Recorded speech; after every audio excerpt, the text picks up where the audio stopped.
When you stand at the altar and you say the words in sickness and in health, you imagine the tangible things. You imagine bringing your husband soup when he has the flu, or pushing his wheelchair if he breaks his leg. You picture yourself as a steadfast, loving nurse through a physical ailment. No one ever prepares you for a sickness you can't see, a sickness that lives in the soul of the person you love. No one tells you what to do when the sickness makes your husband a stranger in your own home, when it makes him lie to you and steal from you and break your heart in 1,000 different ways. No one tells you what to do when the only way to honor your vow to save a life is to save your own. The man I married was named Leo, and the first thing you need to know, the thing I need the world to know, is that he was a good man. He was not the disease that consumed him. Before the addiction, he was full of a vibrant, infectious life. He was a contractor, a man who built things with his strong, capable hands. He could frame a house, fix an engine, and then come home and play the most beautiful, gentle songs on his grandfather's old acoustic guitar. His laugh was loud and open, and he had a way of making the most mundane Saturday feel like an adventure. Our love was simple and strong. We were partners in every sense of the word. We built a life together in a small house with a big garden that he tilled himself. We talked about having kids, about growing old on our front porch. I loved him with a depth that felt foundational, like he was the bedrock of my world. For 5 years, our life was a fortress of happiness. And then, a simple accident brought a Trojan horse into our home. Leo was working on a roofing job and took a bad fall. He shattered his ankle and broke 2 ribs. The pain was immense, excruciating. The doctors performed surgery inserting pins into his ankle, and they sent him home with a prescription for opioid painkillers. They were a miracle at first. They were the only thing that allowed him to sleep, the only thing that dulled the sharp edges of his agony. I was the one who would get his prescription filled. I'd give him the pills on a strict schedule, helping him take them with a glass of water. We were fighting the pain together. The problem was, after a few months, his body healed, but his reliance on the pills didn't. The prescription ran out, but he told me he was still having breakthrough pain. He found a new doctor who gave him a new prescription, then another. I started noticing changes. The vibrant man I loved began to fade, replaced by a dull, lethargic stranger. He was either in a numb, sleepy haze, or he was irritable and agitated, his mood swinging wildly. The guitar gathered dust in the corner. The garden became overgrown with weeds. He stopped wanting to see friends. His world, and by extension my world, became small and quiet, centered entirely on the next time he could take a pill. The first time I confronted him, it was because I found a bottle of pills hidden in the back of his sock drawer, prescribed by a doctor I had never heard of. When I showed it to him, he first tried to lie. He said it was an old prescription. When I pointed out the date, he got angry, defensive. He accused me of snooping, of not trusting him. Finally, when he saw the tears in my eyes, he broke down. He admitted he might have a small problem. He said he was just so afraid of the pain coming back. He promised me, with a sincerity that I desperately wanted to believe, that he would stop. He cried in my arms, and I held him, thinking my love could fix this. That was the beginning of a cycle that would dominate the next 3 years of my life. It was a brutal rhythm of hope and despair. He would stop for a few weeks, the fog would lift, and I would get glimpses of the old Leo. He would laugh again. He would pick up his guitar. I would feel a surge of triumphant hope, thinking, we did it. He's back. And then, the lie would reveal itself. I'd find a new bottle of pills hidden in the garage, or discover he had drained a few $100s from our bank account. Each discovery was a new kind of heartbreak. His addiction was a hungry, insatiable beast, and it started to devour our life. He lost his job after showing up late too many times. I found myself becoming his full-time crisis manager. I would call his boss, lying for him, saying he had the flu. I took on extra shifts at my job as a dental hygienist to try and cover the bills he was no longer helping to pay. The money was disappearing at an alarming rate. He was spending hundreds of dollars a week on pills he was buying illegally. When the prescriptions ran out, I became an expert liar, not just to the outside world, but to myself. I was living with a ghost and pretending he was still the man I married. The emotional toll was immense. He was either absent in his pill-induced haze, or he was cruel in his craving one night. I tried to talk to him about the money. He turned on me with a viciousness I had never seen before. "You think you're so perfect, don't you?" he snarled, walking around judging me. "You have no idea what it's like." The words were his, but the voice belonged to the addiction. It was a cold, cruel stranger looking at me with my husband's eyes. My love for him transformed into a desperate, frantic mission to save him. I begged, I pleaded, I reasoned. I set up appointments with therapists, which he would always miss. I flushed pills down the toilet, which only led to terrifying, explosive rages. I was trying to fight a monster that was bigger than both of us. My friends and family watched, helpless as I, too, began to disappear.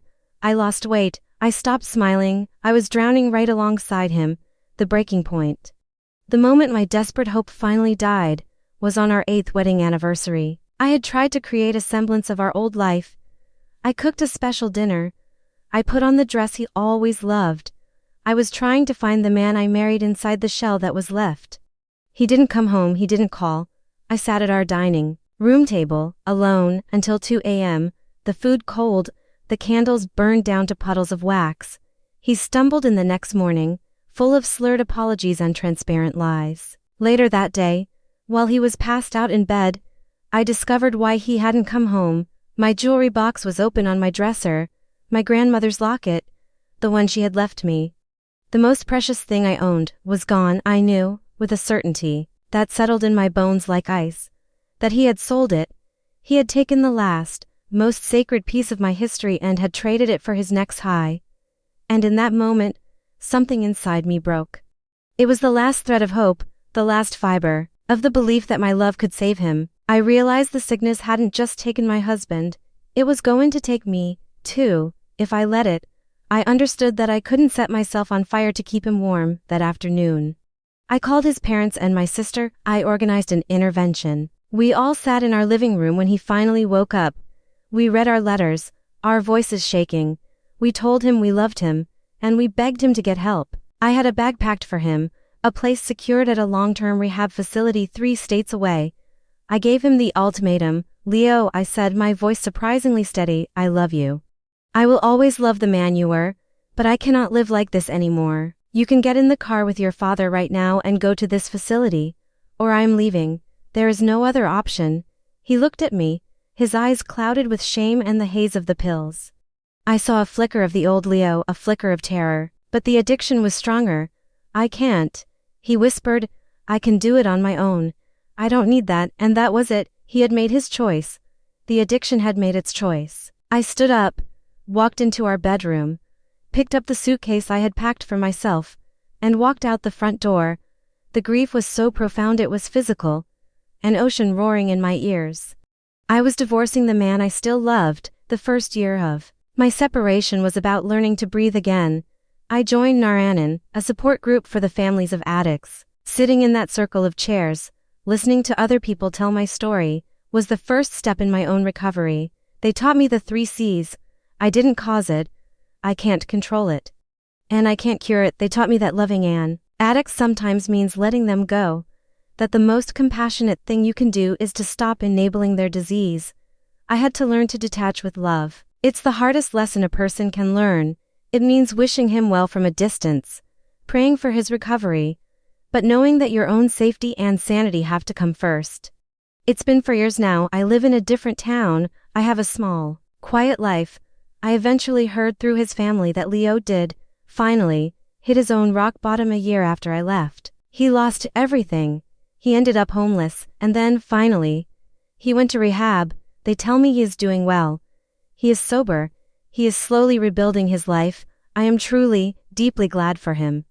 But his recovery is his story, not mine. My story is about the woman who survived. The woman who learned that sometimes, the ultimate act of love is to save yourself. When I stood at that altar, I promised to love him in sickness and in health. I kept that promise. I loved him through a sickness that nearly destroyed us both. And when I walked away, I was finally honoring the vow I didn't know I was making. The vow to love and cherish myself, and to protect my own life, until death do us part. It happened in the most mundane way. He was a librarian at the town library, and I had been trying to find a book on heirloom roses. He didn't just point me to the gardening section. He walked me there, listened to me talk about my garden for 10 minutes, and then found 3 different books he thought I would like. He was kind with a calm, steady presence and a smile that was gentle, not dazzling. There were no fireworks, no intense, soul-searing stares. He just felt comfortable, safe. He asked me to coffee the next week, and I, to my own surprise, said yes. Our relationship grew like my garden, slowly, patiently, with careful tending. It was a love story written in a language I had to learn from scratch. When he'd text to say he was running late, he would actually be running late, not disappearing for hours. When he gave me a compliment, it was simple and sincere, not a prelude to a request. When I needed a night to myself, he would simply say, "Okay, talk to you tomorrow." And there was no undercurrent of punishment or passive aggression. He was the antithesis of Alex, of the chaos I had once mistaken for passion. This love was not a storm, it was a quiet, sunlit harbor. After 2 years together, we decided to move into a new house. One that was ours from the beginning. It had a big yard, perfect for a garden we could build together. For the first time since Leo, I felt like I was part of a we that didn't threaten to erase me. I was truly, deeply happy. I had finally outrun the ghosts of my past, but trauma is a strange thing. You can think you've healed it, locked it away, but its ghost can reappear in the most unexpected ways. James was an avid cyclist. It was his passion, the way architecture had been Leo's. One Saturday morning, he went out for a long ride on a country road. I got a call a few hours later. It was from the local hospital. James had been hit by a car that had drifted into the bike lane. I rushed to the emergency room in a state of controlled panic. He was banged up, but alive. His biggest injury was a severely broken collarbone, which would require surgery to set with a plate and screws. The relief I felt was so immense it made me dizzy. It was just a broken bone, a physical ailment, the kind of sickness I had always thought I was signing up for when I said my vows all those years ago. The surgery went perfectly. The next day, I brought him home. He was in a sling, his face pale but his spirits good.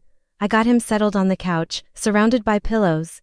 He handed me the bag from the hospital pharmacy. "Can you grab me 2 of those painkillers?" he asked. The doctor said to stay ahead of the pain. I opened the bag and my blood ran cold. Inside was a standard issue orange plastic prescription bottle. The label was stark white. The name on it was his, but the name of the medication was one I knew all too well: oxycodone. I stood in the kitchen, staring at that bottle, and the floor fell away. The calm, safe world I had built dissolved into a roaring, dizzying panic. My heart hammered against my ribs. It wasn't just a bottle of pills, it was a monster. It was the ghost I thought I had vanquished, sitting right there, on my kitchen counter. Every traumatic memory from my life with Leo came flooding back in a single, overwhelming wave. The lies, the secrets, the rages, the stolen locket. My first, primal instinct was to take control. I wanted to grab the bottle, count the pills, and hide them. I wanted to set a timer, to be the gatekeeper, to watch his every move. My hands were actually shaking with the urge to protect myself, to control the situation. And then I looked at James. He was on the couch, wincing in genuine pain, looking at me with his kind, trusting eyes. And I saw him. This wasn't Leo, this was James, the man who respected my boundaries, the man who celebrated my strength. The sickness was not in him. The sickness was my own trauma. A ghost trying to possess me and turn me into a controller, just like Alex had been. I took a deep, shuddering breath. I could not let the ghost win. I could not let my past poison my present. I walked into the living room, the bottle held loosely in my hand. I sat down next to him, my heart still pounding. "James," I began, my voice trembling slightly, "we need to talk about this, and I need you to know that what I'm about to say has absolutely nothing to do with you, or with my trust in you. It is 100% about my past and my scars." He turned to me, his expression full of concern. "Of course, Hannah, what's wrong?" "This," I said, holding up the pill bottle. "Seeing this in our house, it's a massive trigger for me. It's bringing back a lot of fear from my life with Leo." I didn't raise my voice. I didn't accuse him, I simply owned my feeling. "I know you are not him. I know this is a legitimate medical need. But I am scared, and I don't want to be scared in our home. I don't want to feel the urge to count these pills or watch you with suspicion. You don't deserve that, and I don't want to be that person. He listened to every word, his eyes full of a deep, sorrowful understanding. He didn't get defensive. He didn't tell me I was overreacting. He just reached out his good hand and took mine. Wow. He said softly, I didn't even think. Of course this is hard for you. I am so sorry, Hannah. Thank you for telling me. Your safety, especially your emotional safety, is the most important thing. What can we do to make this okay? Let's make a plan together.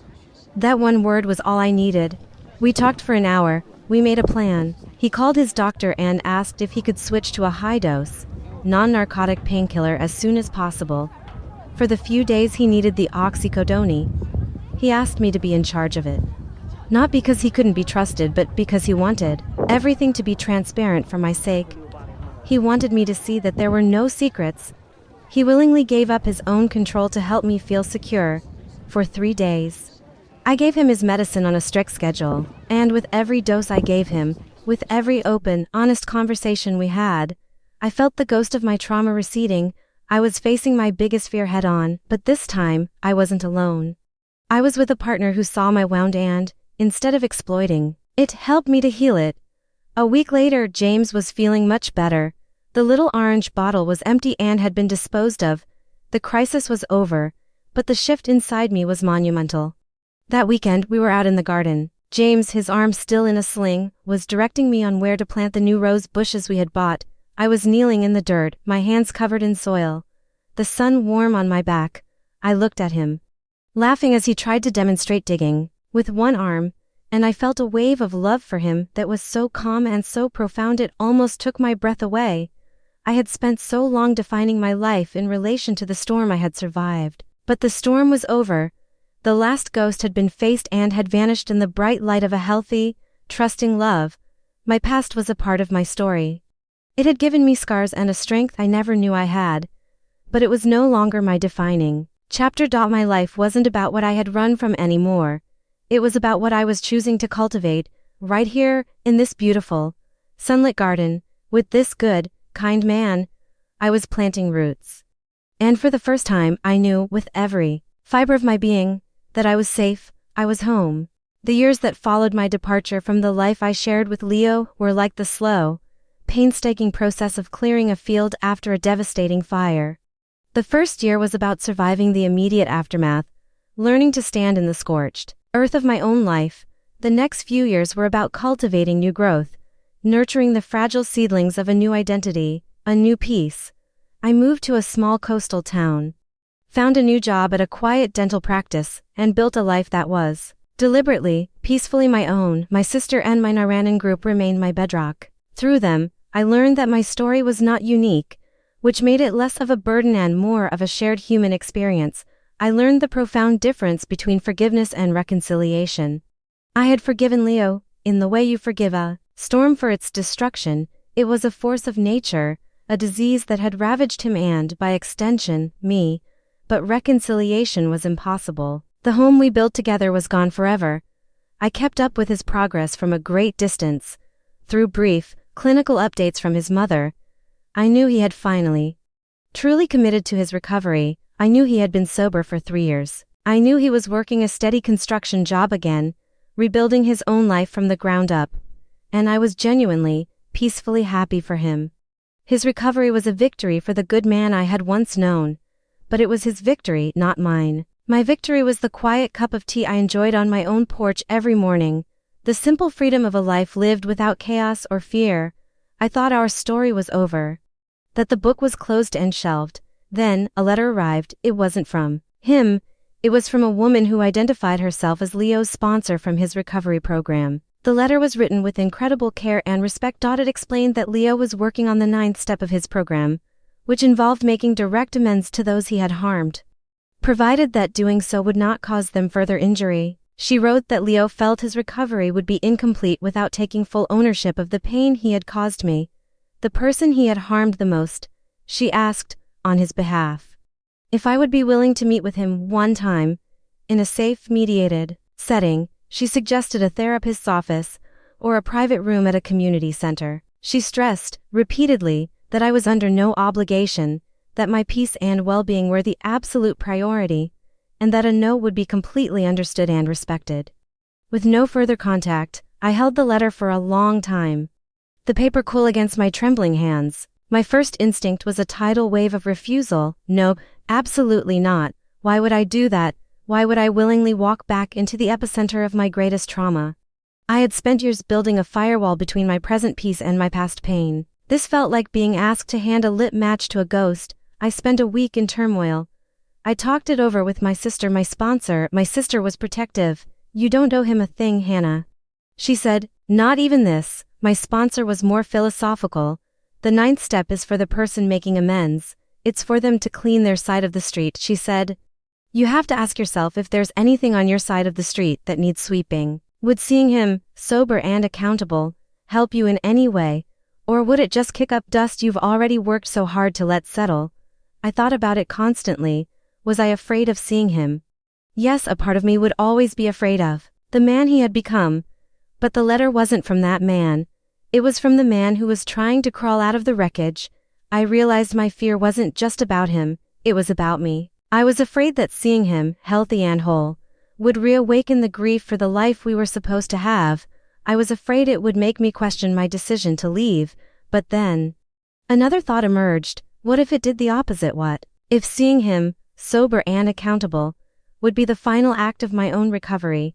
A way to see, with my own eyes, that the man I divorced and the disease that consumed him were truly separate. A way to replace the terrible final memories of a desperate, cruel stranger with a new, final memory of a man taking responsibility. It was a risk, but I had survived so much already.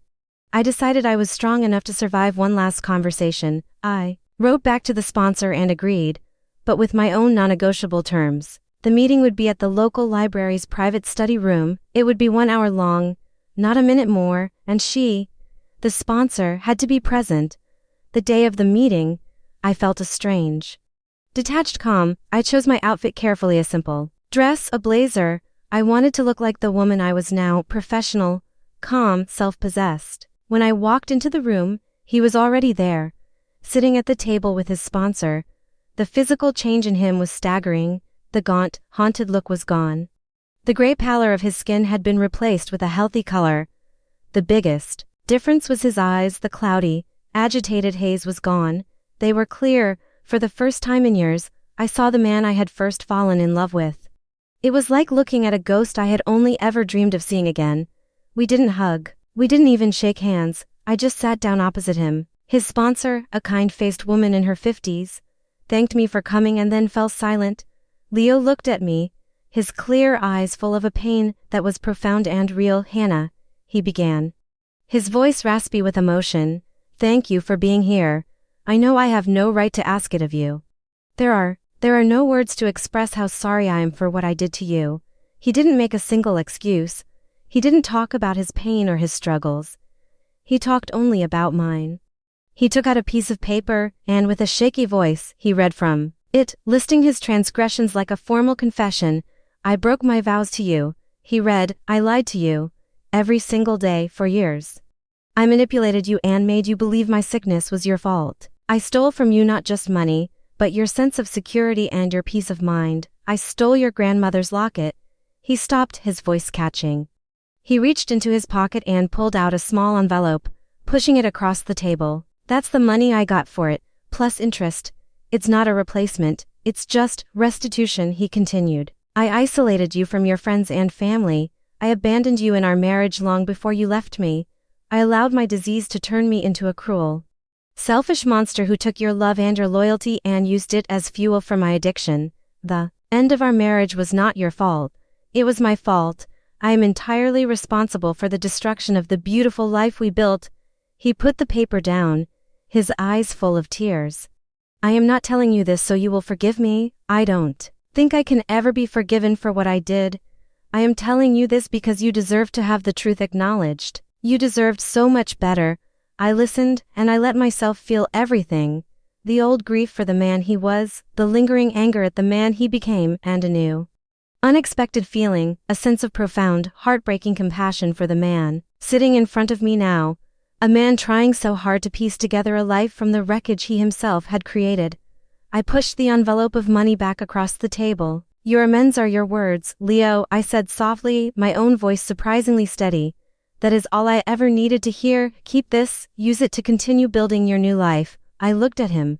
The stranger who knew my soul better than anyone. I hear you, I said, and I see you. I see the man you are today. I am so happy for your recovery, and I want you to know that I'm okay. I survived, I built a new life, and I am at peace. I stood up. I wish you that same peace. Leo, I will wish you well, every day. From a distance, I turned and walked out of that room. I didn't look back. I walked out into the sunshine, and I took a deep, clean breath. Seeing him didn't reopen the wound, it cleansed it. It was the final act of letting go, not just of the pain, but of the responsibility. His life was his, mine was mine. I got in my car and drove home. And I didn't cry. I went into my little garden. The one I had cultivated myself, and I knelt. In the dirt, I felt the sun on my back, the rich soil under my fingernails. The ghost was gone.